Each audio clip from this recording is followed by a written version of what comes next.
Bien, buenas tardes, y bienvenidos a una nueva mesa de redonda.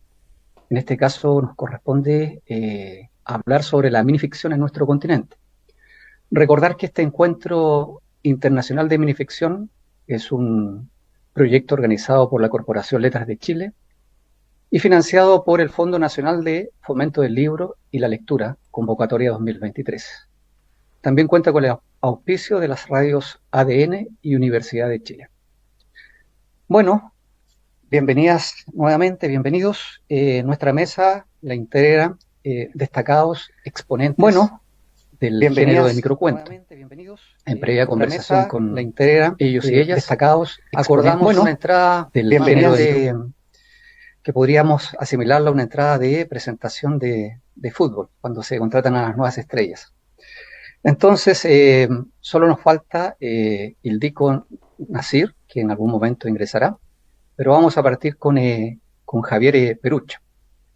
Javier Perucho es doctor en letras por la Universidad Nacional Autónoma de México, es narrador, ensayista, editor, promotor cultural y docente universitario, miembro del Sistema Nacional de Investigadores, es autor de los ensayos Hijos de la Patria Perdida, Ocaso de Utopías, El Bautizo de la Noche, y tiene una serie de cuentarios como Enjambre de Historias, 2015, Anatomía de una Ilusión, 2016, y Sirenalia, 2017. Una selección de sus microrelatos se congrega en Patrañas, Antología Personal, 2020. Recuperó los cinerarios Yo no canto, Ulises, Cuento, La Sirena en el microrelato mexicano, 2008-2016, y La música de las sirenas, 2013-2019. Bueno, su biografía es bastante extensa y como carta de presentación, Javier nos va a deleitar con una microficción. Adelante, Javier, por favor. Muchísimas gracias por la invitación y además por la posibilidad de ver, aunque sea a la distancia, a escritoras, amigas que aprecio en su calidad humana y también en su expresión literaria. Eh, Estamos aquí, yo muestro mi camiseta de mexicana, tricolor, hoy no acompañada con una águila, o no serpiente, sino con una sirena mexicana. Y voy a leer un texto, se llama Lolita la Parvularia. ¿Qué quieres hacer conmigo el 69? No te platicó mi madre en una de esas noches calurosas del verano en que suspirabas, imaginabas y deseabas mi cuerpo mientras la poseías en su alcoba, que nada más me cursé hasta el tercer grado en una escuela pública. Allí apenas aprendí a contar a costa de azotes en el trasero, aullidos de la profesora y bofetadas maternas hasta el número 50. Borrico. Muchas gracias, Javier, por esa micro presentación. Se incorporó con nosotros Ildiko Nars. Ella nació en Río Blanco, Jujuy, Argentina. Ha publicado los siguientes libros de microrelatos: Placeres cotidianos, 2007 y 2011, Animales feroces, 2011, Ni en tus peores pesadillas, 2016, Placeres cotidianos, una edición corregida y aumentada, el 2017, Los hermanos mayores, 2016, 17, perdón, Urgencias, disimulos y rutinas, el 2019, Algo que acecha, 2021, Los invisibles, 2023. Sus microrelatos han sido incluidos en las mejores antologías del género y traducidos a diversos idiomas, como el alemán, el griego, el francés, el húngaro, el italiano. Ildiko ama la literatura, como no, pero también los perros, las montañas, el bordado y algo que en esta tarde de Santiago lluviosa se hace muy necesario, el chocolate. Ildiko, si nos puedes deleitar con alguna de tus microficciones a manera de presentación, bienvenida. Está silenciada, Ildiko.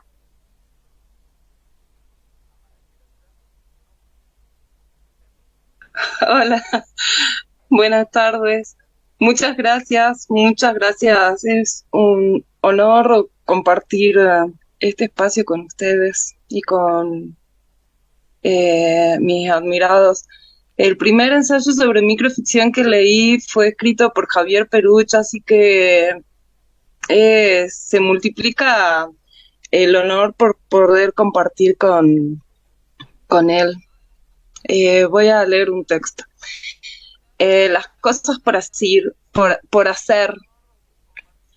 A Blanquita le gusta hacer lista de cosas para comprar en el súper, en el mercado, en el negocio de lanas, en la librería, listas de cosas por hacer, urgentes, importantes, imposibles, reales, fantásticas.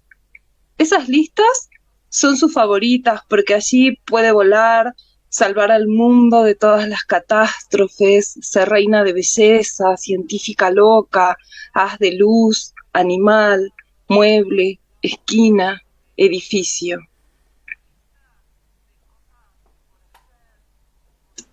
Bien, muchas gracias, Ildico, por esa presentación.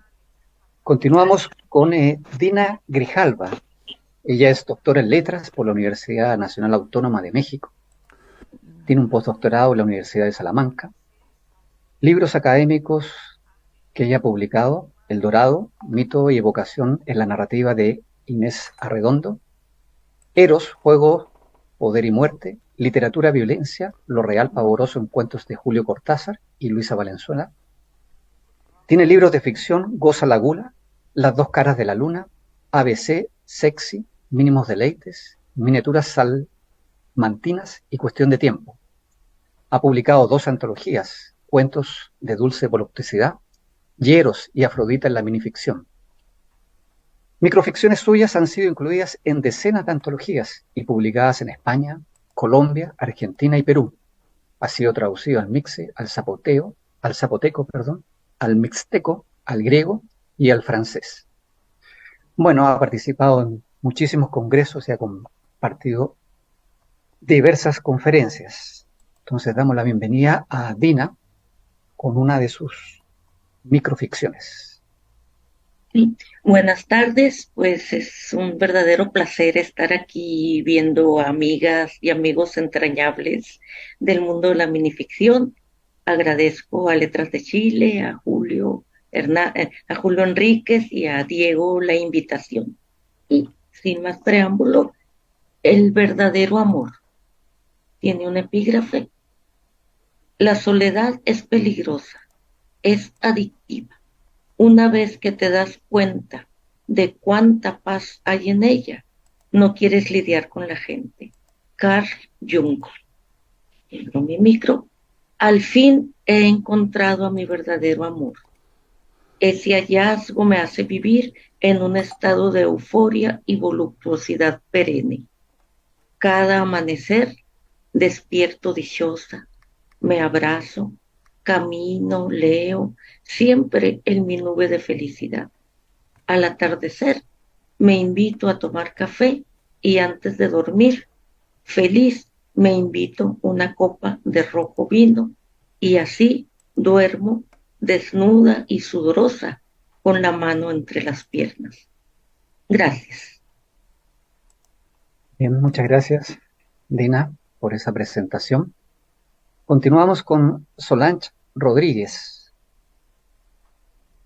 Ella es de Guayaquil, es narradora y académica, ganadora de los premios nacionales Joaquín Gallegos Lara y Matilde Hidalgo de Procel por su carrera literaria y docente.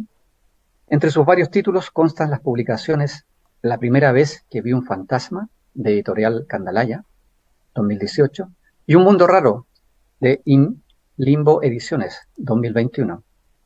Coordina en Ecuador las jornadas Es País para Cuentistas, donde se conversa y se difunde de este género.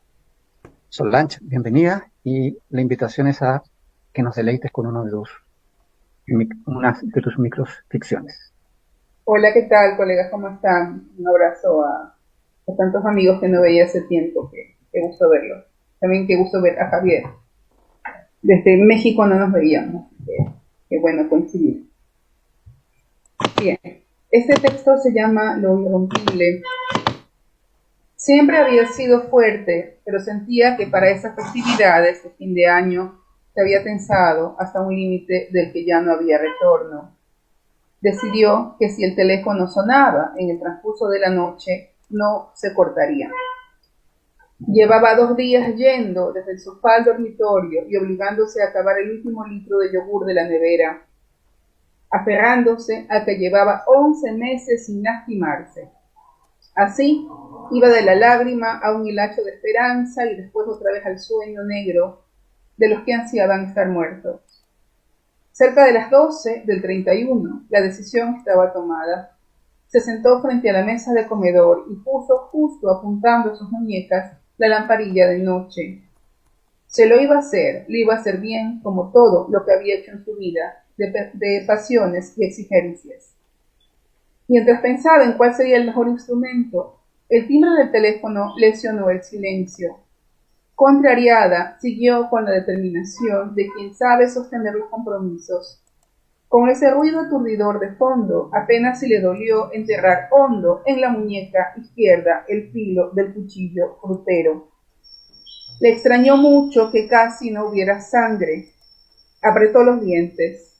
Cuando fue más profundo, empezaron a aparecer cables azules, la corteza del tejido metálico y el entramado nervioso de alambres que emitían un activo latido titilante. De allí la hoja no pudo atravesarla más. Tenía la mirada clara y seca cuando dio con su entraña irrompible. Bien, muchas gracias, Solange, por esa presentación. Continuamos con Gabriela Aguilera, escritora y tallerista. Ha publicado 12 guijarros, cuentos, 1976, Asuntos privados, 2006, Con pulseras en los tobillos, Asterión, 2007, microcuentos, En la garganta, también en Asterión, cuentos, 2008, Fragmento de espejos, microcuentos, Asterión, 2011, San Michel, una micronovela, el 2012, también en Asterión, Astillas del hueso, microcuentos, editorial Cherezada, 2013, Guerreros de Dios, micronovela, Asterión, 2016, En una maleta, esta es una nanonovela, Ediciones Imposibles, 2018, Los árboles hablan en Salem, nanonovela, Ediciones Imposibles, 2020, El clan del guanaco, novela, Asterión, 2022. Los textos han aparecido en diversas antologías digitales y en soporte papel en Chile, España, Argentina, Croacia, Perú, Estados Unidos, Francia, Venezuela, México, Alemania, Italia, Bulgaria y Grecia. Es miembro fundadora del Colegio Señoritas Imposibles, escritoras chilenas de narrativa negra, es miembro fundadora de REM, Red de Escritores de Microficciones, y es una de las creadoras del proyecto literario de microficción Basta, contra la violencia de género. Es coejecutora del proyecto Otras Vidas, que relata las vidas de la transgeneridad en Chile. Obtuvo la beca Creación Literaria el 2009, 2016, 2018 y 2021. Gabriela, te damos la bienvenida y como a tus anteriores colegas, ¿nos puedes regalar una microficción, por favor? Buenas tardes a todos y todas. Nuevamente agradezco la invitación y bueno, feliz de estar en esta mesa con Javier, con Dina, con Índico, con Solange, que nos dé la oportunidad de hablar de microficción en nuestros respectivos países, ¿no? En América Latina. Voy a leer el capítulo 6 de mi novela. Es una novela, pero como decíamos hoy día en la mañana, que la microficción no tiene fronteras y rompe todas las fronteras. Dentro de la novela hay microficción, ¿ya? Este es el capítulo 6. Darwin recorrió aquellos parajes tratando de entender el laberinto del Mapudungún para escribir sus notas interminables. Estaba descubriendo el mundo y la armonía misteriosa con la que lo atrapaba la naturaleza. Tregul escribía mientras escuchaba el graznido que traía la lluvia. Manque, Pangui, Chetken, Menku, Capen, anotaba. Los nombres de las especies fueron tomadas por otros científicos que los tradujeron al griego y los inscribieron en el Gran Diccionario Mundial. Sin embargo, en los parajes cordilleranos, la naturaleza seguía nombrándose y escuchándose en mapudungun.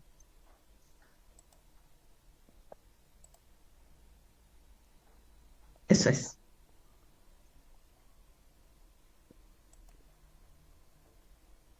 No te escuchamos, Julio. Sí, gracias. Bueno, cerramos esta ronda de presentaciones con Ronnie Vázquez. Ronnie es candidato a magíster en literatura peruana y latinoamericana por la Universidad Nacional Mayor de San Marcos.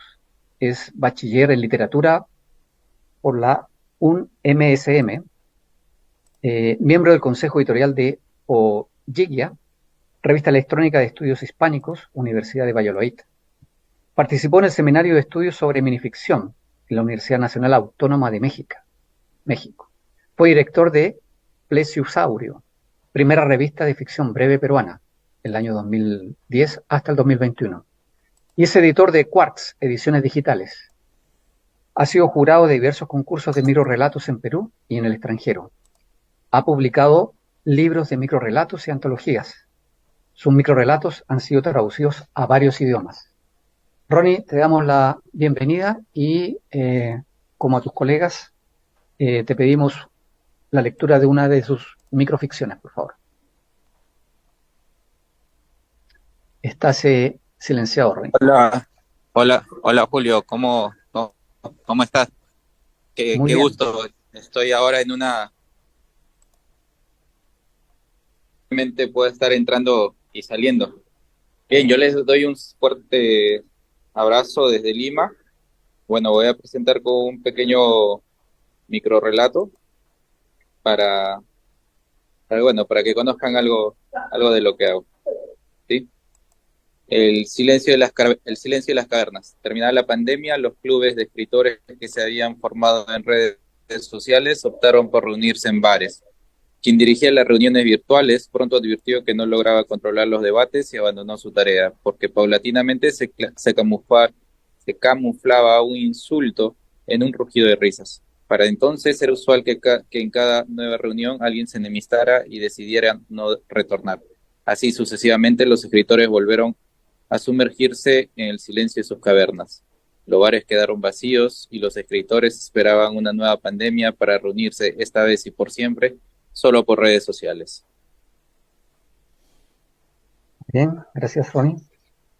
Gracias. Bueno, antes de avanzar a esta conversación, a continuar esta reunión, para Dina, contarte, Dina, que Pía Barros te manda besos. ¿Ok?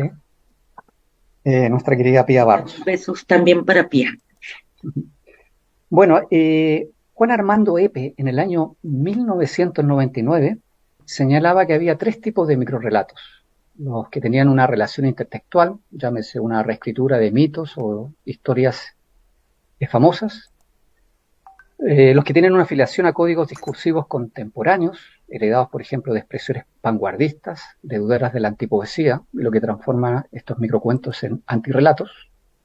Y los que tienen vínculos con modelos genéricos, como el cuento literario, donde se presenta en pocas líneas un inquietante universo de sentido. Han pasado 24 años.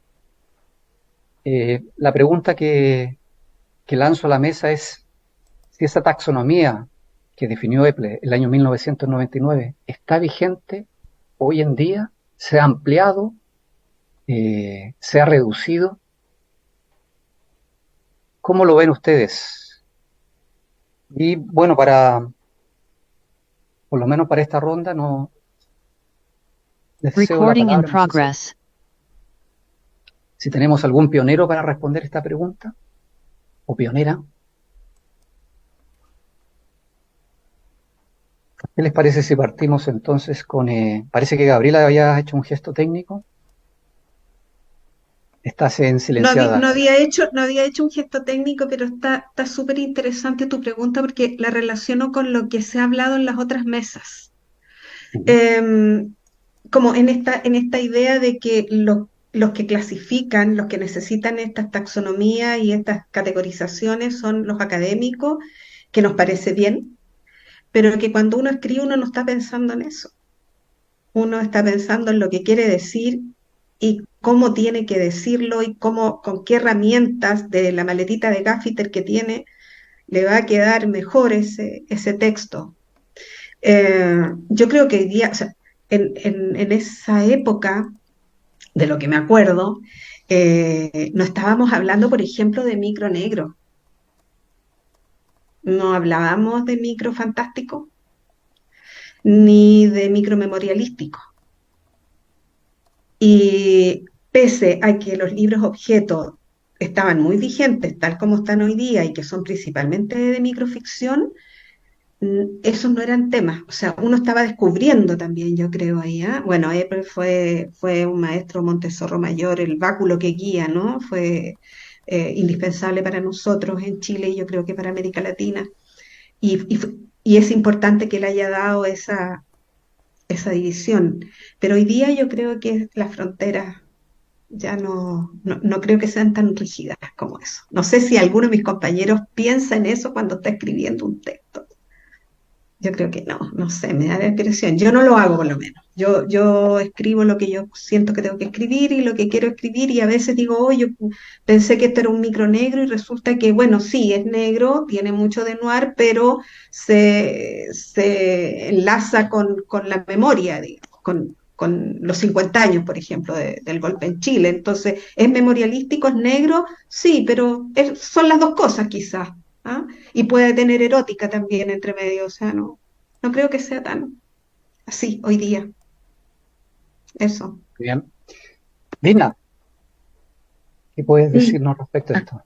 sí, claro. Bueno, coincido plenamente con Gabriela. Yo estaba pensando antes de que ella tomara la palabra, cómo expresar, por un lado, esta necesidad, sí, necesidad, está bien desde el lado académico. Yo también tengo pues tuve mi lado académico, mi pasión académica y esta necesidad de les académicas pues sí, de hacer las taxonomías, de estudiar, de clasificar, de ordenar, me parece valioso.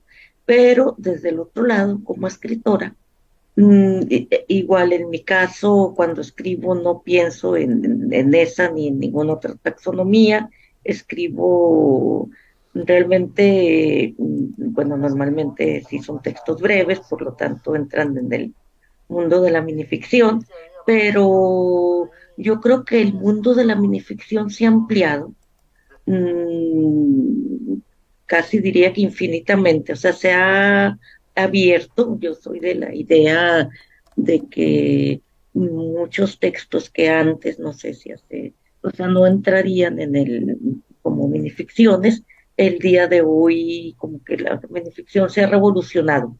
O sea, además de que antes se escribía minificción sin tener el concepto, ¿verdad?, del nombre vino después de la escritura de decenas y centenas de minificciones. Bueno, ya se bautiza con minificción, microficción y otra serie de nombres que todos me parece que son útiles, pero sea el panorama, lo que definía, yo creo, como minificción hace 20, 30 años, sin dejar de reconocer esa labor valiosa. Yo creo que es un universo que se está ampliando. Violeta Rojo, que es una de las teóricas, ella dice que para ella hay una revolución en la minificción, que incluso mucho de lo que sostenía en sus libros que son canónicos, ahora ya cree que la minificción ha rebasado esas barreras. Entonces, sí, yo creo que la minificción es muy libre. Esa sería mi cierre. Gracias, Dina. Si les parece, podemos volver acá al cono sur, cruzando la cordillera. El Dico ahí me hace un gesto con su mirada que quiere intervenir.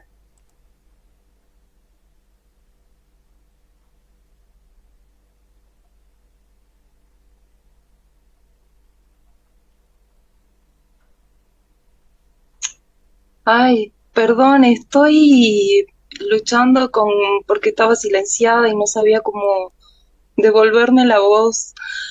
Sí, yo creo como con Dina que la minificción es el terreno de la libertad y acá en lo que es el NOA, gracias a David Lakmanovich, usamos la terminología de microrrelato.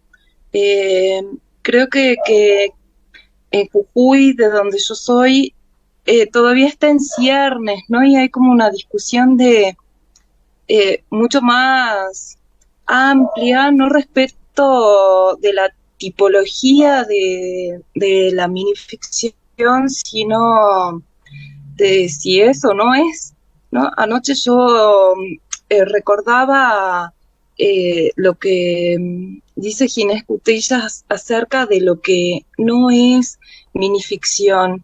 Y acá creo que es este terreno de, como dice Dina, de la libertad absoluta, y cuando una escribe se plantea otras problemáticas, ¿no? Respecto, no tanto de la forma, sino del contenido, y de ir experimentando con la palabra y cómo esa palabra puede convertirse o no en un texto. ¿De qué tipo de texto se trate? Eh, Después lo juzgaremos, luego de la escritura, cuando vaya a publicarse o cuando vaya a entregarse al lector, ¿no? Le pongo mucha carga al lector, más que casi tan grande como al escritor.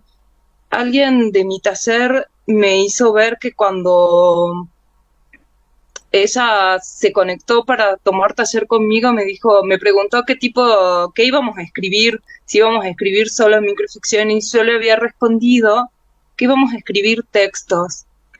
Y así tan genérico, ¿no? Y siempre terminamos escribiendo y leyendo microficción, microrelatos, y a partir de eso los vamos analizando y encauzando hacia distintas modalidades de acuerdo a lo que el escritor o la escritora quiera que funcione dentro de ese universo literario, ¿no? Bien, Enrico, muchas gracias. Gracias. Bien, Ecuador, Solange, ¿hay alguna mirada distinta? Al igual que mis colegas, yo también tengo un pasado académico, presente académico. Yo estoy trabajando en una universidad y, bueno, uno de los últimos módulos que revisamos tiene que ver con la escritura de relatos posmodernos. Revisamos esta teoría de Zavala, de Lauro Zavala, el cuento clásico, moderno y posmoderno. Entonces, entre las características de esta posmodernidad de las que habla Zavala, está este diálogo, o sea, ciertas características que me parece que sí se aplican al microrelato. Entre ellas está el tema del sentido del humor, por ejemplo, o esta parodia continua, nuestra referencia a personajes que ya existen como para cortar. O sea, hay como estamos coincidiendo. Hay varias fórmulas, pero si los creadores fuéramos fórmulas, estaríamos todo el tiempo siendo castrados, porque seremos como un bailarín que, o sea, primero tiene que sacar el pie y hacer el movimiento 6, ¿no? O sea, que no funciona así. Y si funcionaría así, tenemos un grave problema de creación, porque estaríamos creando desde una técnica sin alma, ¿no? Una técnica que seguramente nos va a frustrar. Yo considero que la creación siempre tiene mucho de irracionalidad, y me parece que, claro, entendemos ciertas cosas que funcionan. Por ejemplo, sabemos que el final o tiene que ser rotundo o tiene que revelar. O sea, hay cosas que funcionan desde la fórmula, pero claramente hay cosas que son más que fórmula. Entonces pienso ahora en estos ejercicios de textos muy atrevidos. Pienso en Mario Lebrero, por ejemplo, en Casa de Conejos, que podrían ser entendidos como una novela. Si yo sumo todos los cuentos, ¿no? Una novela que va a tener una revelación final, o puede ser entendido también como una sumatoria de cuentos sueltos que recrearía un universo imaginario. Entonces considero que justamente, como decía Gabriela, hay una gran anarquía en esta escritura que permanentemente está cambiando de forma, que permanentemente nos está haciendo hablar en mesas acerca de cómo configuramos algo que estamos dando. Y creo que ahora, a partir de las redes sociales y estas otras continuas formas de lo breve, que ya no solamente tienen que ver con la escritura, sino que se mezclan con imágenes, estamos experimentando también una renovación con respecto a cómo entendemos lo breve, ¿no? O sea, este microrrelato, minificción, porque ahora son memes, pero luego van a ser seguramente mezcla con iconos. Entonces, no sé, creo que estamos en un momento histórico muy interesante de mutación acerca de las formas breves, y yo más bien quiero estar expectante a ver qué nuevas formas aparecen, para ver qué puedo aprender de ello. Muchas gracias, Solange. Bueno, volvemos a la UNAM. Quizás en la misma UNAM, una universidad con pluripensamiento. Quizás Javier tiene algún matiz con todo lo que se ha dicho. Aclaro que estudié en la UNAM toda mi vida, del bachillerato al doctorado, pero no trabajo ya actualmente en la UNAM. Yo trabajo ahora en la Universidad Autónoma de la Ciudad de México, que es la universidad del Estado 32, es decir, de la Ciudad de México, en donde radico desde que vine al pobre mundo. A mí me parece que lo que comentó nuestro maestro es un momento de la crítica, de la historia, de la taxonomía, de lo que era un fenómeno nuevo entonces. Y entonces se conocía o se ubicaba esos tres fenómenos que mencionaba nuestro compañero moderador. Pero ahora, con el cambio radical, la inclusión de muchas voces, de géneros, de regiones, de lenguas, naturalmente que todo eso ha cambiado. Y con ello quiero decir que esas tres, con el paso del tiempo, naturalmente quedan como pioneras, como antecedentes, como un influjo incluso y un punto de partida. Si nosotros nos quedamos ahí como la palabra absoluta, divina, inamovible, es una gran pérdida para nosotros. Pero si lo tomamos como un incentivo en términos del estudio, la crítica, la historiografía del género, es un excelente punto de partida.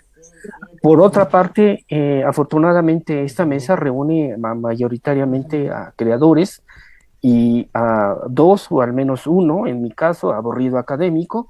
Yo soy todavía profesor en activo, y si quiero en una docencia, en una clase o en un taller, estoy obligado a especificar esas cualidades, topología, evolución de la nomenclatura, características, atributos, poéticas y retóricas del microrrelato contemporáneo o moderno o antiguo.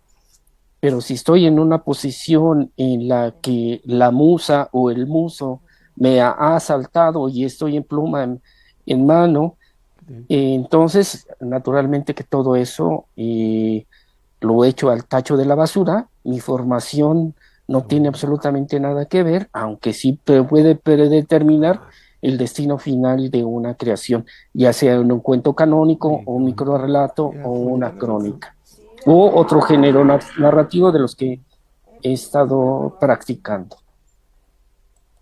Mi impulso, por lo demás, en parte de mi poética, y ustedes permítanme esta observación, que no tiene nada de vanidad, sino nada más una pequeña reflexión respecto al acto de mi escritura, tiene que ver mucho con la hibridez, con el traspaso de fronteras. Y eso significa que incluyo en un cuento o un poema o un microrrelato, poemas, canciones, fotografías, recetas, en fin, textos no necesariamente asociados con la literatura o con la gran literatura. Bien, gracias, Javier. Bueno, esta primera pregunta al parecer fue provocadora. Después les puedo pasar a la encuesta de calidad al moderador, ahí pueden desquitarse con la primera pregunta. Pero a partir de eso, dado esta aversión a la taxonomía, les propongo mirarlo desde otra perspectiva. Ya Javier había introducido el tema de las fronteras. Entonces, más allá de clasificaciones, podemos hablar, sobre todo que esta mesa es de microficciones de continente, nuestro continente americano. Podemos hablar de lugares comunes al momento de la escritura, o más bien la lectura, o vasos comunicantes? ¿Qué hay de elementos comunes en la microficción que estamos produciendo en nuestro continente? A ojos de ustedes, por supuesto. Ujú. Y si les parece, Exactamente, ¿qué quieres decir con lugares comunes? puntos de conexión donde podamos habitar nuestra escritura y por lo tanto el lector se sienta que está visitando un lugar que ya ha leído en otros escritores del continente. Ujú. Es un doble ejercicio. Como escritor tal vez no, porque ya me han aclarado que escriben desde el mundo del inconsciente, a veces de una mezcla de sensaciones, pero luego, evidentemente, tenemos el ejercicio de leernos y leer a otros, ¿sí? Y en ese sentido, quizás hay vasos comunicantes, lugares que estamos cohabitando y por lo tanto nos reconocemos en el otro, en este caso en el otro de nuestro propio continente. Esa es más o menos la pregunta. Dina, vi que estabas ahí con ganas de intervenir. Bueno, no precisamente, no, es una pregunta, es un muy buen reto, es porque estaba reflexionando sobre eso y sí creo que la minificción que se está escribiendo en Latinoamérica, o sea que las fronteras de los países sí son un poco traspasadas o borradas en la escritura de minificción. En ese sentido, sí podríamos hablar de vasos comunicantes. Y bueno, yo creo que uno de los vasos comunicantes sería el reconocimiento en la escritura a quienes nos antecedieron, a las y los minificcionistas. No sé, yo creo que sí hay, por ejemplo, influencia o se podríamos ver en varios textos, no sé, de textos breves de Cortázar, de Luisa Valenzuela, de Ana María Chua, o sea, el humor de Ana María Chua, que es imposible emular, ¿verdad? A Ana María Chua, pero sí podemos leer en algunas minificciones ese humor y eso, yo creo que esa sería una de las mm, de los vasos comunicantes que une a la minificción. Otra sería, bueno, probablemente o sea, en esta recuperación también de textos anteriores, de las mitologías anteriores, y, o sea, estoy pensando sobre todo, aunque no lo tengo, nunca lo había pensado, no lo tengo estructurado, que sí hay una diferencia, creo, muy grande entre lo que se está escribiendo en América Latina y lo que en España llaman microrrelato. Lo que sí, bueno, nunca lo había pensado, por lo tanto no puedo hablar de las más de estos vasos comunicantes, pero sí pienso en ese contraste con lo que se está escribiendo en España, lo que en España se llama microrrelato, creo que sí hay afinidades en lo que se está escribiendo en América Latina. Muchas gracias, Dina. Ronnie, no sé si alcanzaste a escuchar la pregunta, pero ¿qué Sí, elementos comunes tú? ¿Sí?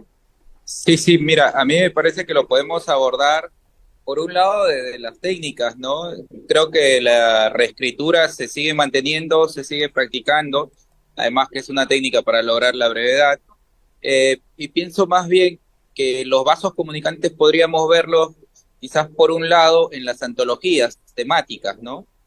Me parece que por ahí podríamos encontrar un espacio donde se puede tener en consideración la existencia de algunos vasos comunicantes, ¿no? Bueno, estas antologías temáticas desde dos perspectivas, ¿no? Aquellas que son solicitadas por una editorial o aquellas que son compiladas por un autor, quien desea ver, por poner un ejemplo nomás, ¿no? Las configuraciones de un fantasma, ¿no? Entonces, toda esta antología es sobre fantasmas y cada minificcionista va a expresarlo de la manera que mejor le parezca, ¿no? Ahora, me pareció interesante lo que decía Dina, que existe, digamos, tipos de escritura breve tanto en América Latina como en Europa, ¿no? si bien en Europa la tendencia era mayormente narrativista, acá, bueno, en Latinoamérica es más una tendencia hibridista, ¿no?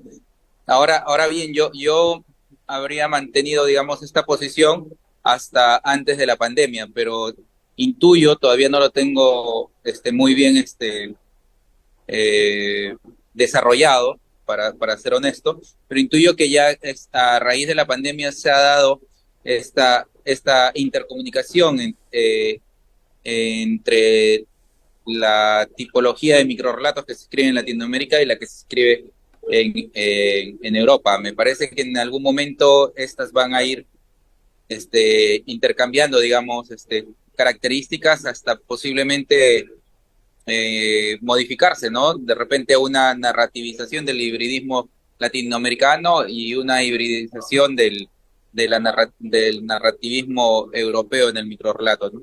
Pero esto lo digo como una idea, no lo he podido desarrollar claramente en textos de algunos autores. Muchas gracias, Ronnie.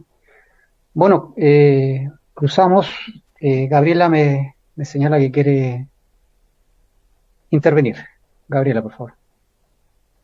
Sí, bueno, es una pregunta como, mire, imagínate, Dina y Ronnie en realidad no lo habían pensado, yo tampoco, así como que te toman de improviso con la pregunta y hay que pensarla.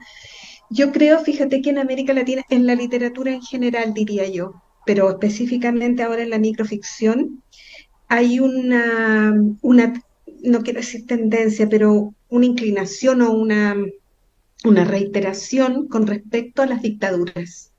América Latina completa ha vivido las dictaduras. ¿Ah? Hemos vivido lo que significan los gobiernos, primero gobiernos revolucionarios, después vienen las dictaduras, después viene la recuperación de la democracia, ¿no? Y todo el proceso posterior, bueno, malo, más o menos, como haya sido, pero eso es algo que nos ha uniformado de alguna manera, ¿no? Argentina, Chile, Perú, Bolivia, en fin. Y eso está presente en la microficción. Yo lo veo, leo mucha antología mezclada, digamos, de todas partes, y lo veo mucho como tema. ¿Ah? Esta recuperación de la memoria, la denuncia. También lo veo con la violencia de género. Las microficcionistas específicamente ese es uno de nuestros ejes de trabajo. Yo creo que los hombres se han incorporado también a eso. Bueno, la antología Basta demuestra eso, es una antología que tiene más de 1500 escritores, escritores y escritoras, ¿no? Y esa temática es importante, lo mismo que la ecología y el rescate de la sabiduría de nuestros pueblos ancestrales. Yo eso lo veo mucho, como en esta recuperación de nuestro lenguaje, digamos, ancestral, en la historia de nuestros pueblos, esa recuperación. Creo que ahí hay algo que nos une. Y con los españoles he visto también algo de eso. Hay algunos que hablan del periodo dictatorial con Franco, que recuperan algo de eso, por ejemplo, no sé, la otra vez leía uno que no sé, no me acuerdo de quién era, pero esto de los muertos, ¿no? Que quedaron enterrados en las cunetas de las calles. Y después, digamos, quedó eso pavimentado. Pero todos saben que ahí hay detenidos desaparecidos de la dictadura. Y hay eso, y lo del noir también. Hay una comunidad, bueno, en España más que acá, una comunidad bien fuerte en cuanto al micro negro noir, en Canarias, bien potente, y nosotros también acá tenemos bastante fuerza en esa línea. Eso. Bien, lo natural es cruzar la cordillera nuevamente y preguntarle a Ildico cuál es su visión. Sí, me surgen muchas más preguntas que respuestas. Cuando estabas haciendo la pregunta, Julio, recordé un trabajo que habíamos hecho antes de la pandemia con unas escritoras de acá de Jujuy, y mi parte del libro se llamaba Los lugares comunes, porque era una preocupación que había tenido, pero yo la veía como una preocupación muy particular, y ahora me da mucha curiosidad pensar porque están diciendo esta distinción entre América y Europa vinculando solo España. Yo me pregunto si cuando hablamos de España es la misma o hay una tendencia única en España peninsular y en España insular. Es lo mismo que se está escribiendo lo mismo en Canarias que en Madrid, por ejemplo. Eh, Se está escribiendo sobre los mismos temas en Argentina que en México. Indudablemente estamos atravesados por la realidad y eso de un modo u otro aparece en nuestra obra ficcional y en nuestras preocupaciones. Es inevitable, como en algún punto menciona Ronnie, eh, hablar de la pandemia.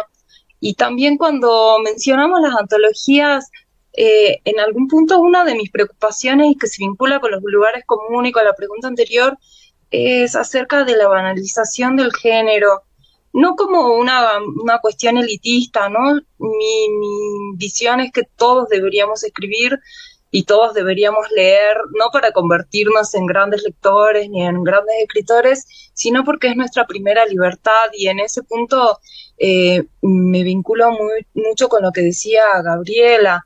Eh, por ello estamos leyendo cosas diferentes, ¿no? Yo siento que hoy hay mucho noir, hay un terror diferente al de hace unos años, pero probablemente sean mis lecturas asociadas a esa preocupación acerca de cómo se construye un texto de terror o cómo se construye un personaje en un texto cuya historia es única, ¿no? Más allá de la extensión, y celebro que no hablemos de la extensión del microrrelato, ¿no? O de la minificción. Eh, y también dentro de los lugares comunes aparece esta reiteración de, de los reiteración y exploración acerca de algunas expresiones que son populares y cómo van adquiriendo un sentido u otro de acuerdo al lugar de los lectores, ¿no? Y de nuevo pongo mucha responsabilidad en el lector y me visualizo a mí como lectora, ¿no? ¿Qué elijo, qué elijo leer o qué elijo releer, ¿no? Porque creo que una siempre está volviendo a esos textos que han resultado significativos en algún momento. Muchas gracias. Esta relectura o ese papel del lector, Javier, puede ser un lugar común también desde México. Bueno, México es un centro irradiador, pero también un epicentro. Y también es un centro que absorbe muchas de las corrientes culturales y políticas que está viviendo la época contemporánea. Y en eso quiero hacer una observación. Ubico los textos a partir de Chile, que para mí me parece un país en términos literarios y políticos vanguardistas. En mi consideración fue quienes reactivaron o incentivaron, alimentaron el movimiento feminista. A partir de la publicación de el Basta, costó mucho trabajo que se publicara en México por los esfuerzos de René o de Pía o míos o de otras personalidades. Y a mí me parece, esta es una mera observación, que a partir de ese texto, ese Basta, inicialmente contra la violencia de mujeres, después se desdobló en masculino e infantil. Para mí fue como un catalizador para México, porque a partir de ese libro hubo como un despertar, un resurgimiento, una presencia de la exposición de la violencia en nuestro microrrelato, en las literaturas, en el periodismo literario, en la crónica y en otros géneros literarios, por una parte. Por otra, recuerden que México ha publicado a muchísimos escritores, no solo de América del Sur, sino también España, Francia o Rusia o Italia. Entonces aquí se ha de alguna manera absorbido, asimilado ese influjo, esas técnicas, esas temáticas. Creo, y es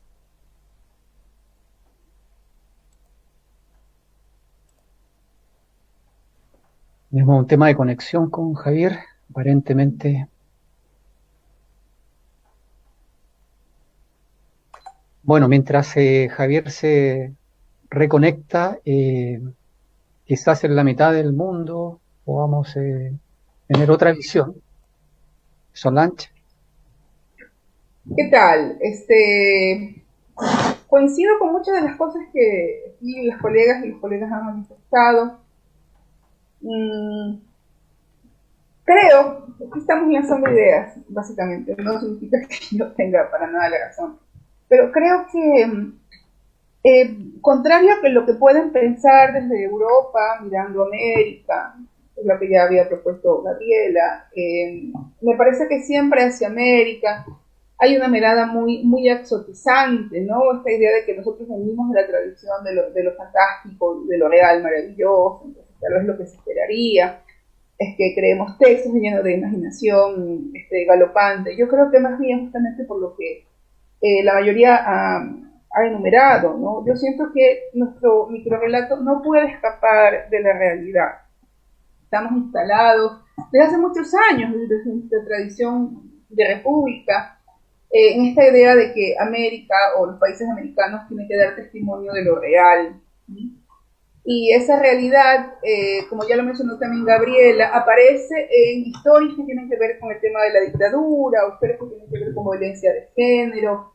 Y yo creo que lo que pasa es que intervenimos esa realidad con humor, con ironía, jugamos a darle la vuelta un poco desde los recursos de la imaginación, intentar intervenirla para poder generar salidas que no necesariamente sean las salidas de la realidad, que siempre tienden a ser bastante crueles o no nos dan esperanza. Yo creo que justamente el microrrelato se trata de un género que busca en esta reescritura de la realidad una vuelta de tuerca, pero también creo que no podemos evadir este testimonio de lo que pasa, ¿no? Tanto ya sea en el tema de la violencia, el cual es un país que en este momento está cruzado por una situación política muy violenta, y también por el tema de género. O sea, mientras ustedes estaban desarrollando esta pregunta, me preguntaba en mi país cómo ha venido el tema del género. Entonces nosotros tenemos una intervención de voces de mujeres, así como de manera contundente, solamente a partir de 1989.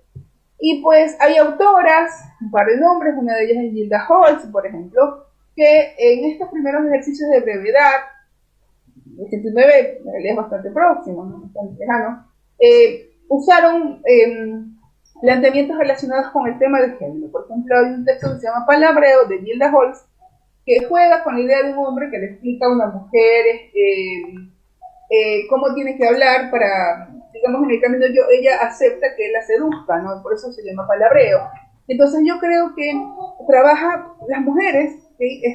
Utilizamos también el tema de la minificción para explicar cosas a nosotras mismas, aclarar cosas a nosotras mismas, reiterar el tema de lo libre que somos en nuestro uso del cuerpo, en el uso de la sexualidad, en el uso de la fertilidad. Y también yo creo que el microrrelato se trata de un género donde esas cosas que tienen que ver con lo femenino y que en este momento están explotando con mucha fuerza, están sirviendo justamente para mostrar estas contradicciones y estas aceptaciones en nosotras mismas.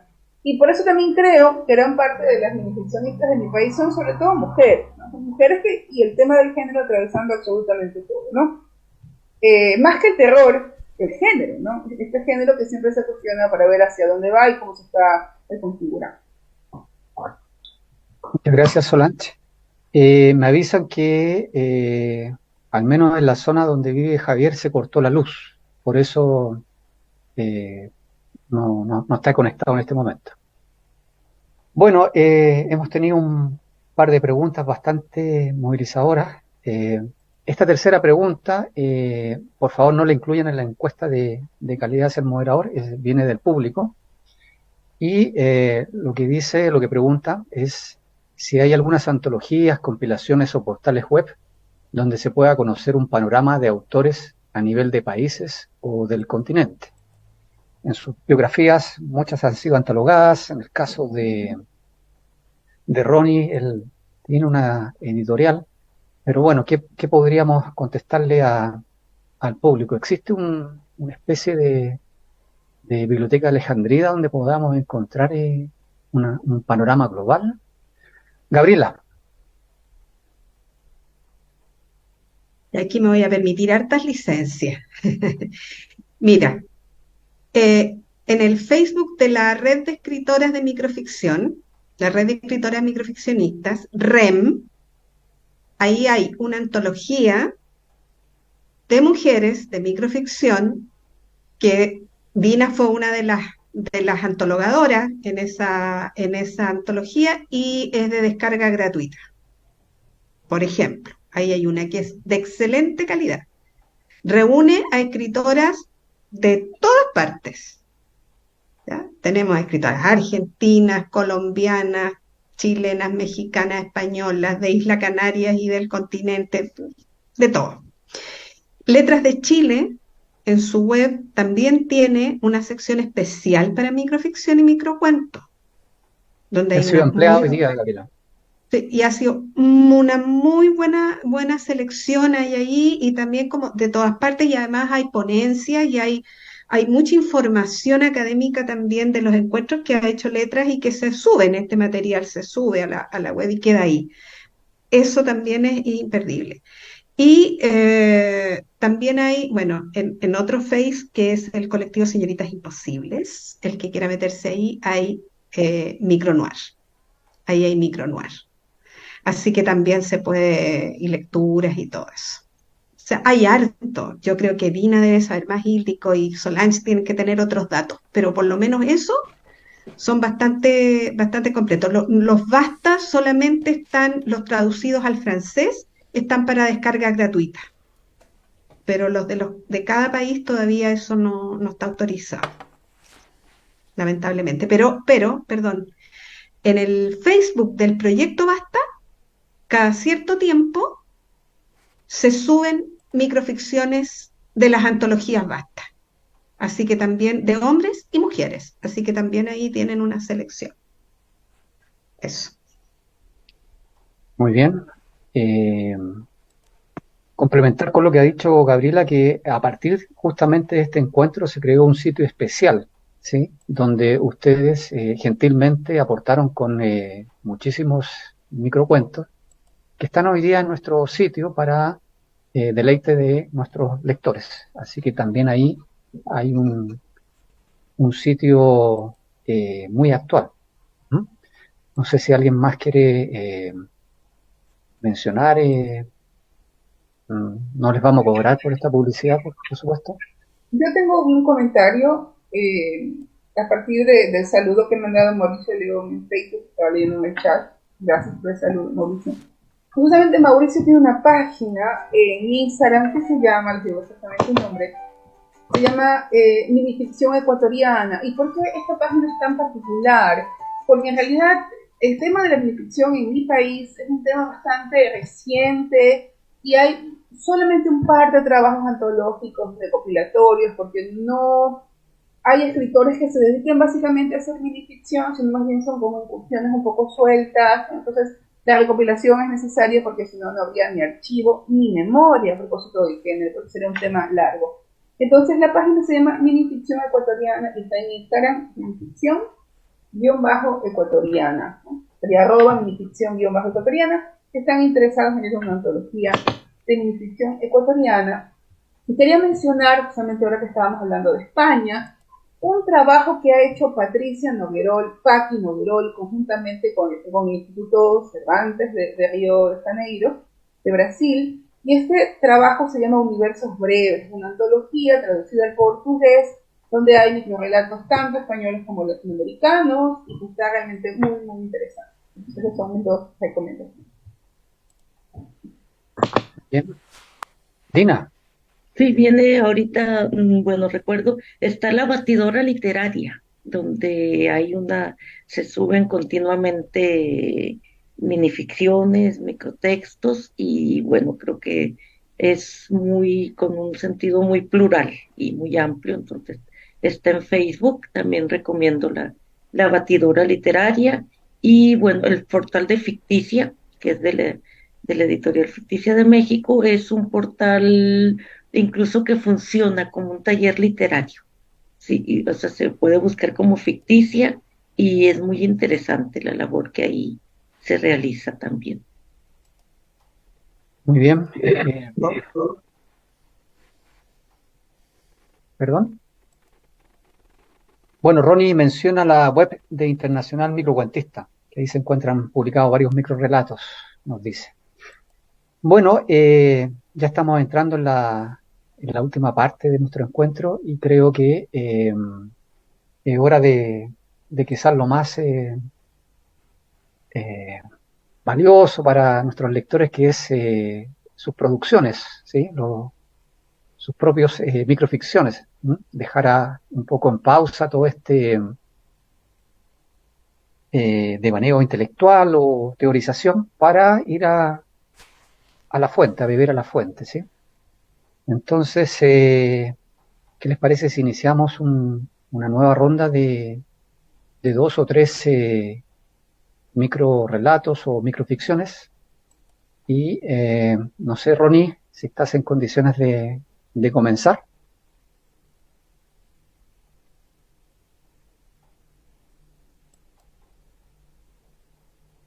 Bueno, el silencio también es una forma de respuesta clara, sí, y alta. Entonces,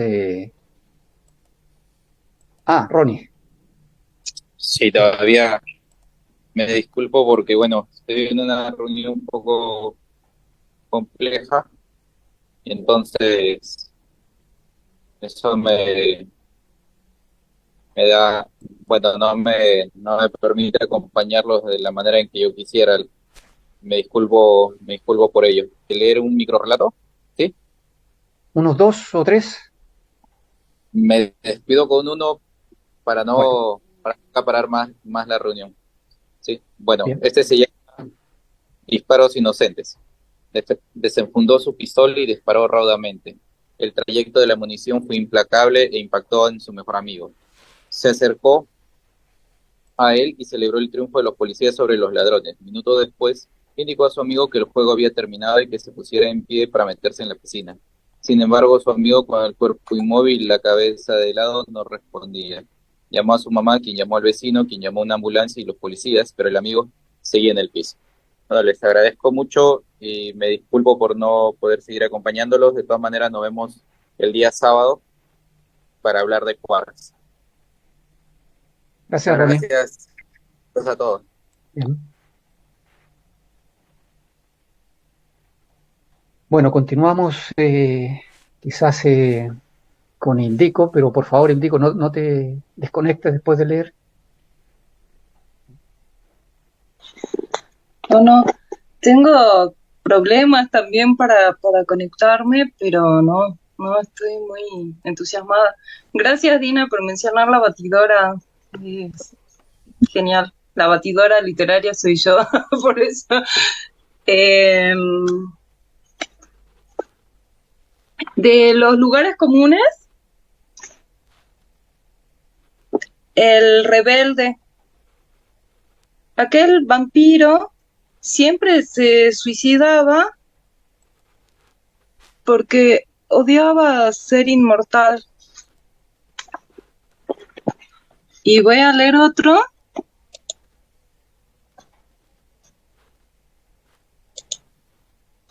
Chalequito. Mientras teje, Recuerda en la punta de sus dedos la caricia en la pancita de su bebé con un chalequito igual. Ese ser diminuto era su refugio, era quien la hacía olvidar el ruido del cuerpo herido al caer, el dolor del puño lastimando la cara, las hematomas y las excusas, los pedidos de auxilio sin escuchar, las amenazas, la sangre tan difícil de limpiar de las manos, de la ropa, del piso, de las paredes, del alma.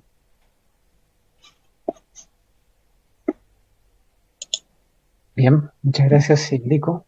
Entre paréntesis, Javier nos hace una actualización. Dice que está lloviendo en este momento por el huracán en el Pacífico y no cree posible incorporarse. Así que tenemos tormentas, pero nuestro encuentro sigue en pie y continuamos con Solange. ¿Qué me dice Solange? Sí, uno mediano y uno muy cortito. Este texto se llama Metraje encontrado. Luego de 43 años de un sereno matrimonio, mi esposo aún no puede comprender mi afecto sano por el terror. Yo le he explicado que crecí en los 80 fascinada por los pósters de chiquillas heridas y que me besé por primera vez y sangré usando frenillos cuando Michael Myers partía con su hacha el linóleo de la pantalla. Pasé la juventud insomne esperando entre las piernas las cuchillas de Freddy Krueger y leyendo en la prensa los asesinatos de Garavito, de Camargo, evitando asomarme a la ventana. Lo que estaba afuera era tentador y terrible. Luego apareció él con sus tatuajes en el cuello, siendo a todas vistas poco recomendable. Cuando mis padres lo miraron, que era un novio marcado, y él apretaba su cuello con sus manos, lleno de un amor fuerte. Han sido años plácidos. Mis amantes llegaban una noche sí y otra noche no, mientras él dormía. Aparecían en la pantalla payasos, reanimados y bichos con cara de mono que arañaban y mordían.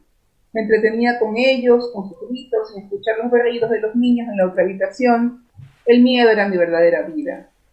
Ahora en la vejez, escuchando disparos y chillidos en los alrededores de la casa, ciertas noches se ha vuelto un mundo violento. Por eso hemos colocado cámaras exteriores y hasta una pequeña en el dormitorio.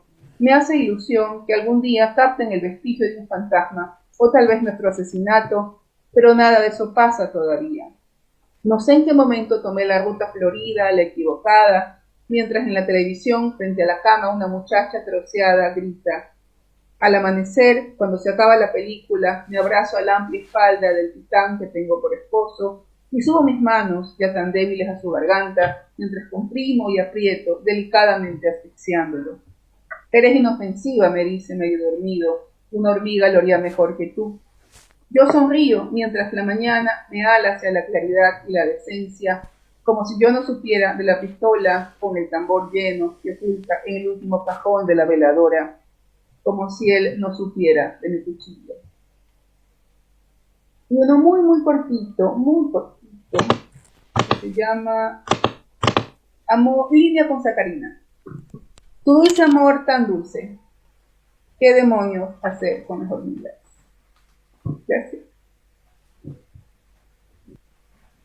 Muchas gracias, Solange. Gabriela, tienes la palabra. Mira. Retiro anticipado a los carabineros de la comisaría El Castillo. Esta es una profesión arriesgada, con mala paga y horarios de mierda. Además, uno tiene que estar dispuesto a ensuciarse las manos con sangre, con plata, con droga. Hay poco tiempo para asegurar el futuro. Todo eso termina pasando la cuenta. Siempre es posible salirse antes. Una bala que tenga tu nombre, un cómplice que te traiciona, algún escrúpulo que se te atraviesa cuando miras a tu hijo, la culpa que carcome después del primer muerto que te echaste. ¿Cómo sueñas entonces con la libertad que tienen los que no son policías? Hasta que ese sueño te alcanza, te atrapa y te deja mirando el cielo fijamente, un cielo que se vuelve oscuro con lentitud.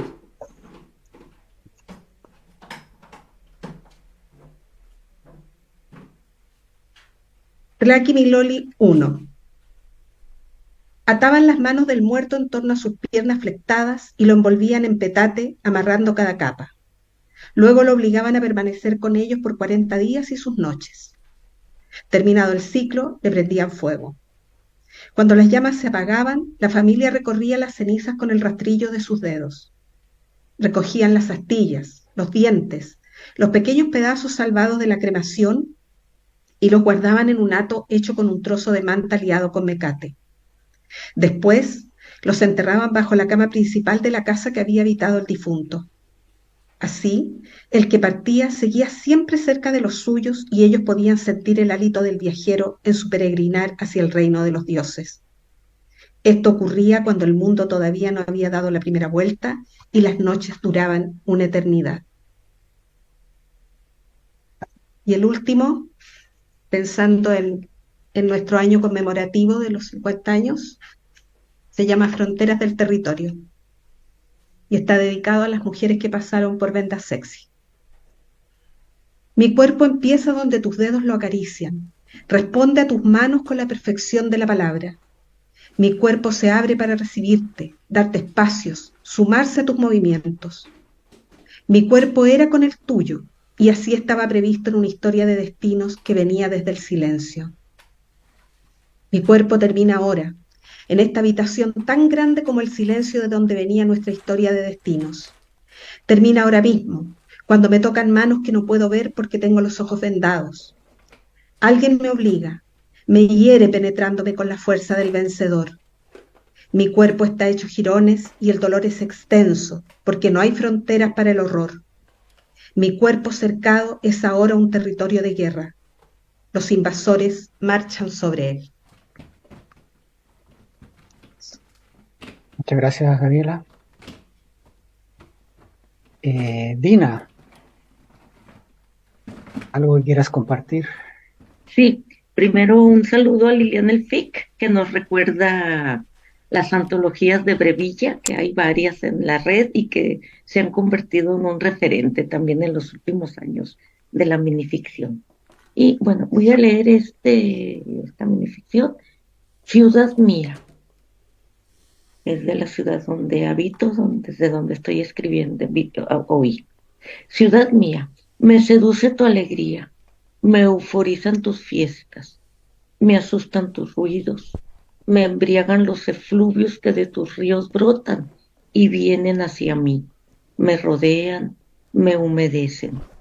Me encantan los colores que vistes algunos amaneceres y un sinfín de tardes felices. Me seduces, me euforizas, me asustas, me embriagas. Quiero huir de ti y cuando no estoy en ti, o tú estás en mí, te extraño. Me abrazas, me excitas, me cobijas, me aterrorizas. Tú impones un ritmo de frenesí en el vivir y alejas el temor a morir, pero no la muerte. En ti parece brotar la vida y acechar siempre su reverso. Me exasperan tus ruidos destemplados. Amo el azul de tu cielo. Eres ciudad admirada y temida como ninguna. Aquí se muere de muerte natural. Es natural que un cuerpo atravesado por un cúmulo de balas llegue a su fin. Culiacán es tu nombre. Esa es una, y otra, iba a leer otra de otra ciudad, pero bueno, como aquí estoy en el libro, y aquí tengo la otra. Cuestión de tiempo. Vivir en Culiacán y querer escribir una novela sería un disparate. Aquí nadie sabe cuándo le toca su bala. Lo único seguro es que cada día les toca más de 3. Nadie podría estar seguro de poder terminar un texto extenso. Por eso he elegido la minificción. Gracias. Y miren, voy a leer otra muy breve de otra de mis ciudades para no dejar esta imagen de Culiacán, que existe, pero que hay más que eso, afortunadamente. Déjenme ver, un instante, la tenía lista. Bueno, esta de México, como estamos con las ciudades, de México a Buenos Aires y viceversa, o de la tinga al tango y todo lo demás. Viajó a Buenos Aires y acompasó allí su corazón y todo lo demás al latir de un bello rubio. Con él conoció ciudad, paraíso e infierno. Al regresar a su país, extravió la maleta, le robaron el bolso y del dichoso rubio ni sus luces. Ahora llora sin tango, sin tinga y sin tanga. Gracias. Muchas gracias, Dina. Bueno, grandes microrrelatos, microficciones. Bueno, esto es una mesa redonda, ¿sí? Una mesa redonda no tiene cabeceras, no hay un lugar en particular para el moderador, por lo tanto es una mesa muy democrática. Y la invitación ahora para cerrar este encuentro es que tengamos la oportunidad de preguntarnos, quizás Gabriela, Dina, Solange, Indico, ¿tienen alguna pregunta cruzada, algo que quisieran plantear a la mesa? Quizás las preguntas anteriores resonaron o rechazaron, ¿sí? ¿Por qué no? Entonces, quizás ahí hay alguna pregunta que pueda emerger. Ujú. Tina, gracias por ese auspicio. Sí, sí, bueno, yo quisiera preguntarles, yo siento, percibo que hay una efervescencia, no que ya no iba a usar la palabra boom, pudiera ser hasta boom, una efervescencia en la escritura de minificciones de mujeres. Entonces me gustaría escuchar su opinión. Tengo, bueno, podría citar ahorita varias antologías que se han realizado en los últimos años sobre puras mujeres, o sea, están las que hizo Gloria Ramírez, resonancias de minificcionistas latinoamericanas, una sobre México, Las musas perpetúan lo efímero. Carla Barajas sacó hace como un año una antología digital donde tiene, a donde están, no recuerdo ahorita, pero sí creo que son alrededor de 100 minificcionistas mexicanas. Claudia Cortalesi sacó No Somos Invisibles, publicó No Somos Invisibles de mujeres latinoamericanas, entre mate y mate, creo, de mujeres argentinas. Están, bueno, los Basta, están toda una serie de libros que están surgiendo, que se están publicando, pero además en los congresos, en las mismas mesas como esta, siento que cada vez la presencia de las mujeres es muy notoria. Me gustaría saber si ustedes también tienen esta percepción o además esta red que se creó durante la pandemia de mujeres minificcionistas de toda América y de lugares de Europa. Entonces, también me parece interesante, hay un colectivo de minificcionistas mexicanas. Me gustaría escucharlas para ver si hay su opinión sobre este tema.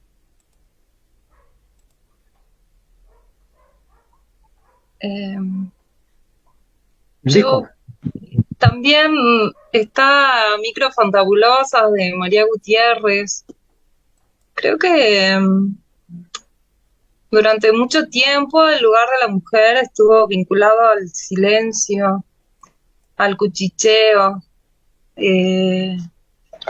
La palabra cuchicheo es una palabra que toma Tamara Kametzain y no sé si habrá, seremos más mujeres escribiendo y publicando, sino que somos más personas independientemente del género que alzamos la voz y nos animamos a compartirla con otros, a compartirla y hacerla escuchar. Pero sí que ayer me impactó que cuando hablábamos de nuestras lecturas, que Pía contaba que en su biblioteca habitan muy pocos libros escritos por hombres, y en mi biblioteca habitan muchos libros y, y no todos están escritos por mujeres o han sido escritos por mujeres, pero sí cada vez más hay una intención de leer más libros escritos por mujeres o disidencias, ¿no?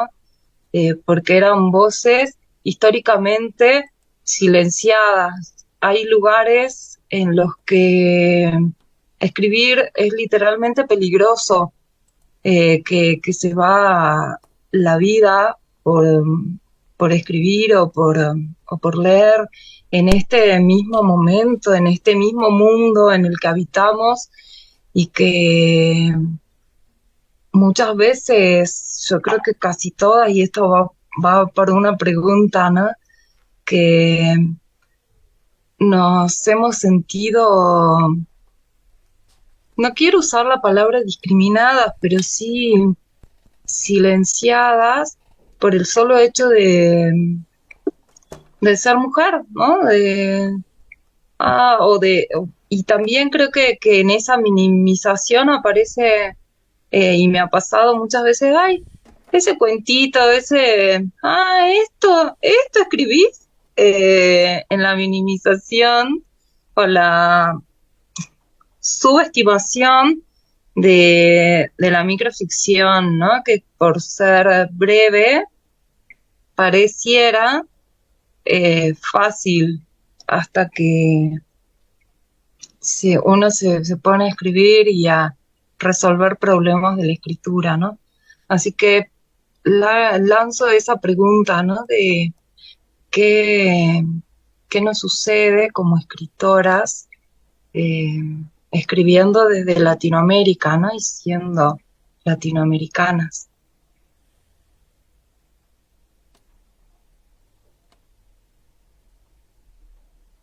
Bien, el guante ha sido arrojado al aire. Yo por razones obvias me cedo la palabra. Gabriela. Está contundente tu pregunta, Dina. Con toda maldad, compañera. Eh, Mira, yo creo que las mujeres hemos escrito siempre mucho,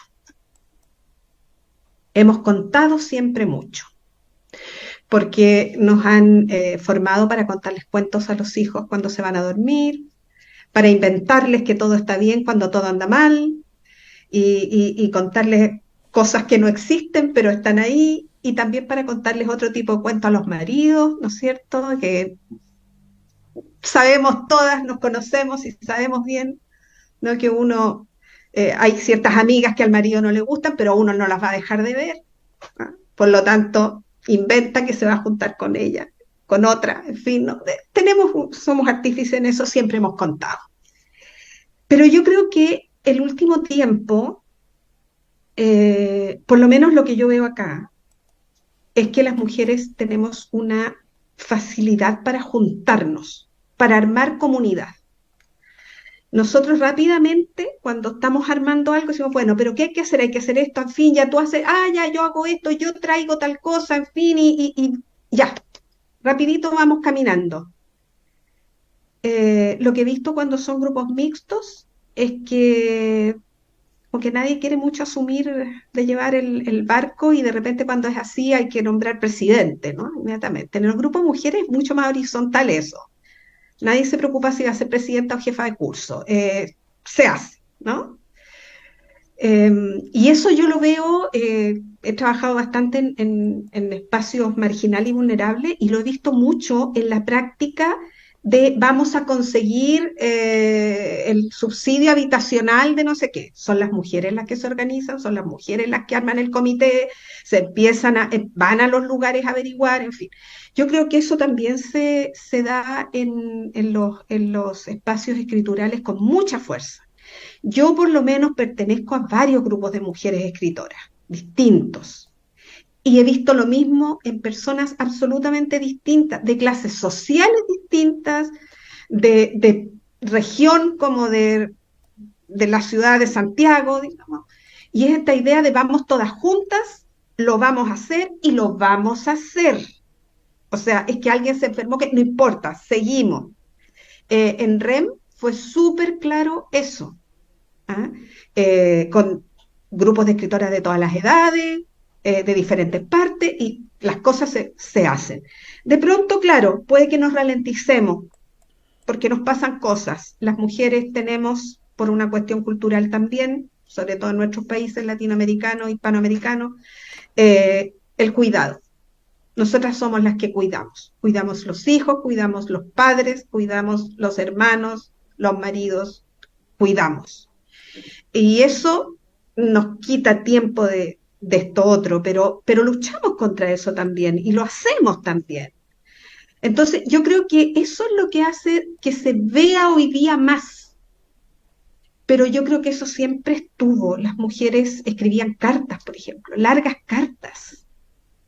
Hoy día hay una recopilación, ahí está la idea de recuperar ese registro de las cartas de las mujeres, que escribían, tu papá te manda saludos, porque el papá no iba a escribir una carta, entonces tu padre te manda saludos, pero ellas contaban todo lo que había ocurrido, lo que había pasado, tratando de no contar mucho problema para no acongojar al hijo, a la hija, en fin. Entonces, esa práctica nosotros la tenemos. Tenemos la práctica de contar y tenemos la práctica de escribir. Yo creo que en el noir, por lo menos, que somos muy pocas mujeres en Chile, somos muy pocas, pero en el noir las mujeres tenemos una habilidad para llegar a lo psicológico y a lo emocional de los personajes, porque desde chicas nos han enseñado a leer a otros. Tu papá llegó de mal humor porque está así, está así, entonces uno ya sabe, lo reconoce, reconoce al hijo, reconoce a todos. Y eso puesto en la práctica ahora del texto es fenomenal. Las mujeres somos fenomenales, fuera de serie. No digo con esto que los hombres no lo sean. ¿Ya? Se ríe Ildiko, pero no estoy diciendo que los hombres no lo sean. Hay hombres brillantes también. Pero nosotros tenemos este espíritu de cuerpo súper cálido, rico, bonito. Nos entendemos con puro mirarnos. Eso es una maravilla. O con hacer ciertos sonidos, ¿no? La Pía siempre contaba esto de que estamos las mujeres en grupo y llega una y le preguntan, ¿cómo estás? Y dice, y las demás dicen, y ya sabemos lo que pasa ahí, ¿no? Porque está así. Eso, no sé si, Dina, te satisface. Sí, muchas gracias, Gabriela e Ildiko. Nos van quedando pocos segundos. Solange, no sé si quieres comentar algo, una micro complementación. No, estoy completamente de acuerdo con lo que ha dicho Gabriela. No quisiera añadir nada. Bien, muchas gracias. Bueno, en nombre de Corporación Letras de Chile, agradecerle su presencia. La mesa como que tendió a cambiar el nombre, digamos, ¿sí? Solamente mujeres escritoras. ¿Sí? Dejarlos invitados para nuestra última mesa de hoy, la mesa de lectura y debate, la minificción en Argentina.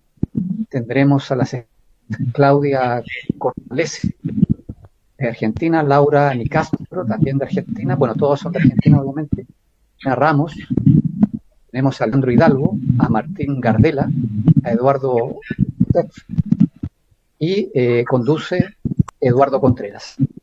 Por mi parte, un honor haber estado en esta mesa con ustedes, aprendí muchísimo y agradecerles otra vez sus magníficas intervenciones.